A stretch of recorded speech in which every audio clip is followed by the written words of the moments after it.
Good morning everyone. My name is Arun Chaudhary and welcome back to my channel PCS वाला। आज के इस video में हम बात करने वाले हैं नेक्स्ट टॉपिक के बारे में या नेक्स्ट चैप्टर बोल लीजिए, जिसमें कि हम अ, इम्तियाज़ अहमद की बुक्स को डिस्कस कर रहे थे और उसमें चैप्टर 1 यानी लेक्चर 1 को मैंने अपलोड कर दिए थे। आई होप कि आप लोगों ने देखा होगा। इस वीडियो में हम बात करेंगे लेक्चर 2 या चैप्टर 2 के बारे में बात करेंगे, ताकि आप बहुत ही शॉर्ट टाइम में इसको रिवाइज़ कर पाएँ। सो मैं छोटे-छोटे वीडियो को ही करके बनाऊँगी, ठीक है? तो आइए देखते हैं प्राचीन बिहार के पूर्व ऐतिहासिक बिहार से इम्पोर्टेंट क्या-क्या क्वेश्चंस बन सकते हैं, उसके बारे में बात कर लेते हैं। तो बिहार में पूर्व ऐतिहासिक काल का आरंभ होता है, ठीक है? ये कब से होता है? तो देखेंगे आप 40,000 ईसा पूर्व से आपको देखने को मिलेगा। बिहार में पूर्व ऐतिहासिक काल के अवशेषों में प्राप्त हुए हैं, यानी कि पूर्व ऐतिहासिक काल जो है बिहार के, उससे क्या-क्या चीज़ें हमें देखने को मिली है। तो सबसे पहले आपको याद रखना है, यहाँ पे तीनों ही चीज़ें आपको देखने को मिली है, यानी कुल्हाड़ियों के फलक, मृतभांड हो गया, चाकू और खुरपी, ये सारी चीज़ें कहाँ से मिली है हमें? तो पूर्व ऐतिहासिक काल से हमें देखने को मिली है। वही नेक्स्ट क्वेश्चंस की डिस्कस करते हैं।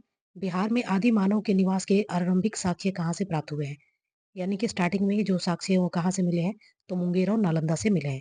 बिहार में आदि मानव की उपस्थिति के आरंभिक साक्ष्य किस युग युग से रिलेटेड है? तो पूर्व प्रस्तर युग से रिलेटेड है। नेक्स्ट है बिहार में मध्यवर्ती प्रस्तर युग के साक्ष्य कहाँ से मिले हैं? तो आप देखेंगे मुंगेर से मिले हुए हैं।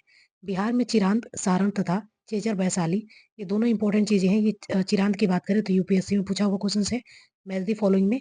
और चेचर की बात करें तो आपको याद रखना है कि वैशाली में है। और इस किस युग से अवशेष प्राप्त हुए हैं? तो आप देखेंगे यहाँ पे नौ प्रस्तर युग यानी न्यूलिथिक साइट है ये। क्या है ये? तो न्यूलिथिक साइट है। इंग्लिश में अगर बोलेंगे तो न्यूलिथिक साइट के नाम से इसको जाना जाता है। बिहार में ताम्र प्रस्तर युग के परवर्ती चरण के अवशेष कहाँ से प्राप्त हुए हैं? परवर्ती चरण के अवशेष कहाँ से प्राप्त हुए हैं? तो 3 जगहों को याद रखना है, चिरांद, चेचर और सोनपुर एंड मनेर। चिरांद, चेचर, सोनपुर और मनेर, तो इन 4 चीज़ों को याद रखना है।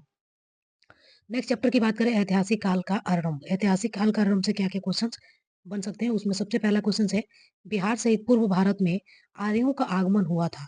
आर्यों का आगमन कब हुआ था? तो उत्तर वैदिक काल में देखने को मिलता है कि आर्यों का आगमन हुआ था। ये लगभग कब हुआ था? तो 800 ईसा पूर्व इसे देखने को आपको मिलेगा। बिहार सहित पूर्वी भारत में आर्यों के विस्तार में सहायक था। आर्यों के विस्तार में क्या-क्या सहायक था? तो लोहा का उपयोग यानी use of iron. Use of iron आपको देखने को मिलेगा कहाँ पे? तो आर्यनों के रिलेटेड। नेक्स्ट है श्रुति तथा किंवदंती के अनुसार महाभारत युद्ध के समय बिहार में मुख्य राज्य कौन-कौन से थे? ठीक है, तो मुख्य राज्य की अगर बात करें तो मगध तथा विदेह और अंग तथा लिच्छवी। तो ये क्या थे? तो ये महाजनपदास थे। टोटल महाजनपदास की बात करें तो कितने थे? 16 थे। और बिहार में कितने थे? तो 3 थे। ठीक है, तो ये चीज़ याद रखना है, मगध तथा विदेह, अंग तथा लिच्छवी। उसके बाद से वेद के किस ग्रंथ में बिहार के विदेह राज्य में आर्यों के आगमन तथा निवास का साक्ष्य विवरण मिलता है? ठीक है, तो आंसर आपको देखने को मिलेगा शतपथ ब्राह्मण में और विदेह की प्रथम चर्चा शतपथ ब्राह्मण में मिलती है, तो ये चीज़ें याद रखना है आपको। बिहार का कौन-सा प्राचीन राज्य आरंभ में बहुत दिनों तक आर्यावर्तों के बाहर था तथा अनार्य जाति के लोगों का आवास स्थल रहा था? तो ये मगध। बिहार में उपनिषद काल में ब्राह्मण धर्म तथा ज्ञान का महान केंद्र था। कौन-सा? तो ये विदेह की बात आप कर सकते हैं। नेक्स्ट है अथर्ववेद में ब्रात्य शब्द का प्रयोग किस राज्य के लोगों के लिए किया गया था? ब्रात्य शब्द का प्रयोग किस राज्यों के लोगों के लिए किया गया था? तो कुरु राज्य के लोगों के लिए किया गया था। नेक्स्ट बिहार का कौन सा राज्य उत्तर वैदिक काल का एक महत्वपूर्ण राज्य था? तो ये विदेह जो था, जो कि उत्तर वैदिक काल का एक महत्वपूर्ण राज्य था। बिहार के भौगोलिक क्षेत्र की चर्चा सर्वप्रथम किस साहित्यिक रचना से मिलती है? तो ये शतपथ ब्राह्मण से मिलती है। अब आइए महाजनपदास के इंपॉर्टेंट पीवाईक्यू और उससे बने हुए क्वेश्चंस को देखते हैं। छठी शताब्दी ईसा पूर्व में भारत में 16 महाजनपदास का उदय हुआ और ये कहाँ पे देखने को मिलता है? तो आप देखेंगे शतपथ ब्राह्मण और अंगुत्तर निकाय में देखने को मिलता है। इनमें कितने महाजनपदास वर्तमान में बिहार में है? तो 3 महाजनपदास जो कि बिहार में है। अंग हो गए, बज्जी हो गए और आपके जो है मगध हो गए। ठीक है, उसके बाद निम्न में से कौन सा महाजनपद वर्तमान बिहार में स्थित नहीं है? इसमें से पूछा जा रहा है। तो वर्तमान में स्थित नहीं है, सॉरी, वत्स नहीं होगा, मगध, वज्जी और अंग बिहार में स्थित है। बिहार के किन क्षेत्रों में अंग महाजनपद स्थित है? तो बिहार के कौन से क्षेत्र में अंग महाजनपद स्थित है? भागलपुर और मुंगेर में। नेक्स्ट देखते हैं अंग महाजनपद की राजधानी कहाँ पे थी? तो चंपा में देखने को मिली थी अंग महाजनपद की राजधानी। बिहार के पटना तथा गया का जिला किस महाजनपद से संबंधित था? तो ये आपको पता होगा, मगध से रिलेटेड था। मगध महाजनपद की राजधानी कहाँ थी? महाजनपद की राजधानी कहाँ थी? तो गिरिब्रज और राजगीर की बात की जाती है। बहुत बार पीवाईक्यू में पूछा गया है, यानी कि प्रीवियस ईयर क्वेश्चंस जो है इससे बहुत बार पूछे गए हैं। मगध तथा अंग महाजनपदास को कौन सी नदी पृथक करती थी? मगध और अंग महाजनपदास को कौन सी नदी अलग करती थी? तो ये चंपा नदी जो थी, जो कि दोनों को अलग करती थी। बिहार में स्थित कौन सा महाजनपदास 8 राज्यों का एक संघ था? तो ये वज्जी था, जो कि 8 राज्यों का एक संघ था। वज्जी संघ में कौन सा राज्य सम्मिलित नहीं था? वज्जी संघ में कौन सा राज्य सम्मिलित नहीं था? तो चेदी राज्य सम्मिलित नहीं था। वज्जी संघ की राजधानी कहाँ पे थी? तो वज्जी संघ की राजधानी कहाँ पे थी? तो आपको देखने को मिलेगा वैशाली में थी। बिहार के भागों में स्थित कौन सा महाजनपदास गणतंत्र था? गणतंत्र वज्जी ही था, जो कि 8 राज्यों का एक संघ था। ईसा पूर्व छठी में विश्व की प्रथम गणतंत्रात्मक व्यवस्था कहाँ थी? तो देखने को मिलेगा आपको कहाँ पे? वैशाली में, जो कि बीपीएससी 46 में पूछा हुआ क्वेश्चन है।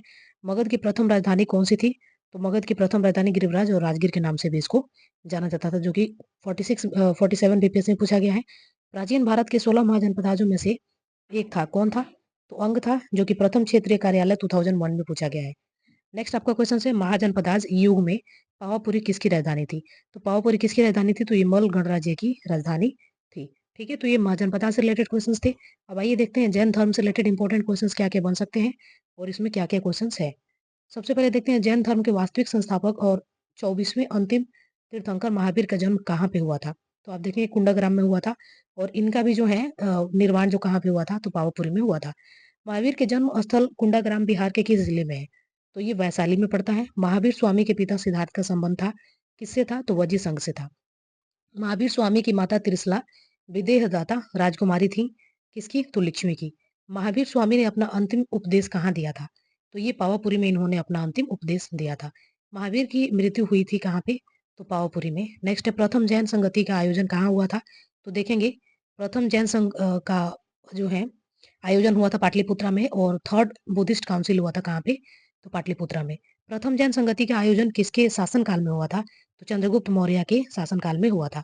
प्रथम जैन संगति की अध्यक्षता किसने की थी?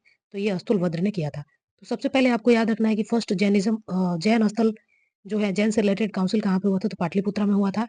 उसके बाद से इसके किसके शासनकाल में हुआ था? चंद्रगुप्त मौर्य के शासनकाल में हुआ था। और उसके अध्यक्ष कौन थे? तो अस्तुलभद्र उसके अध्यक्ष बने थे। नेक्स्ट है, प्रथम जैन संगति का आयोजन पाटलिपुत्रा में हुआ था, जिसमें कार्य हुए थे उसमें क्या क्या काम हुआ था? देखेंगे जैन धर्म के महत्वपूर्ण 12 अंगों का प्रणयन किया गया था और जैन धर्म के 2 भागों श्वेतांबर और दिगंबर में विभाजन हो गए थे। तो 2 इंपॉर्टेंट चीजें यहाँ से याद रखना है आपको कि श्वेतांबर और दिगंबर कौन सी जैन काउंसिल में जो है डिवाइड हो गए थे? तो प्रथम संगति में ही जो है ये क्या हो गए थे? श्वेतांबर और दिगंबर में बट गए थे। नेक्स्ट है, जैन धर्म के 12वें तीर्थंकर वसु पूज्य की जन्म स्थल क्या है? तो देखेंगे चंपा। ठीक है, अब आइए देखते हैं बौद्ध से रिलेटेड इंपॉर्टेंट क्वेश्चंस क्या क्या है और इससे रिलेटेड क्या क्या पीवाईक्यू पूछे गए हैं। बौद्ध धर्म के संस्थापक गौतम बुद्ध ने गृह त्याग के उपरांत सर्वप्रथम गए थे, कहाँ गए थे? तो आप देखेंगे वैशाली के समीप अलार कलार के आश्रम में। गौतम बुद्ध को कहाँ कौंडिन्य और 5 ब्राह्मण मिले थे? तो ये देखेंगे उरुवेला, जो कि बोध गया में है। गौतम बुद्ध को ज्ञान प्राप्ति हुआ था कहाँ पे? तो बोध गया में। गौतम बुद्ध को किस नदी के किनारे ज्ञान की प्राप्ति हुई थी? तो आपको पता है निरंजना, जो कि 69 बीपीएससी में पूछा गया क्वेश्चन है। 69 या 68 बीपीएससी में पूछा गया क्वेश्चन था निरंजना रिलेटेड, मतलब कि निरंजना रिवर के बारे में। राजगिरी में आयोजन प्रथम बुद्ध संगति में कौन से कार्य हुए थे? तो यहाँ पे देखेंगे बुद्ध की शिक्षाओं का संकलन सुत पिटायक और भिन्न पिटाक में डिवाइड किया गया था। नेक्स्ट, द्वितीय बुद्ध संगति का आयोजन वैशाली में हुआ था। इसमें किए गए काम क्या थे? तो द्वितीय में क्या क्या काम किया गया था? तो द्वितीय में जो काम किया गया था वो देखेंगे यहाँ पे कि द्वितीय बुद्ध संगति में जो काम किया गया था, इसमें देखेंगे बौद्ध धर्म में 2 भागों में जो है आपको देखेंगे अस्थावीर और महासंघिका के रूप में विभाजित हुआ था। नेक्स्ट आपका है कि तृतीय बौद्ध संगति का आयोजन पाटलिपुत्रा में हुआ था। इसमें किए गए कार्य कौन से थे? तो देखेंगे कुछ कठोर नियम बनाए गए थे तथा अभिधम्म पिटक का संकलन किया गया था। निम्नलिखित में से किस नगर में महात्मा बुद्ध का घनिष्ठ संबंध रहा? तो इनमें से उपरोक्त में से सभी बोध गया, राजगीर और वैशाली तीनों जगहों के बारे में बहुत सारा महात्मा बुद्ध भगवान जी का संबंध रहा। महात्मा बुद्ध के पाटलिपुत्रा के विनाश के कारणों की भविष्यवाणी की थी, उसमें सम्मिलित थी क्या? तो उपरोक्त में से सभी बाढ़, अग्नि और आंतरिक कलह। नेक्स्ट बोध गया में महाबोधि मंदिर बनाया गया था, जहाँ पे क्या था? तो देखने को मिलेगा आपको गौतम बुद्ध को ज्ञान की प्राप्ति हुई थी और ये 45th बीपीएससी में पूछा गया था। प्रसिद्ध बौद्ध सरिपुत्र का जन्म कहाँ हुआ था? तो देखेंगे नालंदा में हुआ था। अब नेक्स्ट जो क्वेश्चन चैप्टर्स हैं उन चैप्टर को हम जो है कवर करेंगे नेक्स्ट वीडियो में। तब तक के लिए देखते रहिए पीसीएस वाला। Thank you for watching.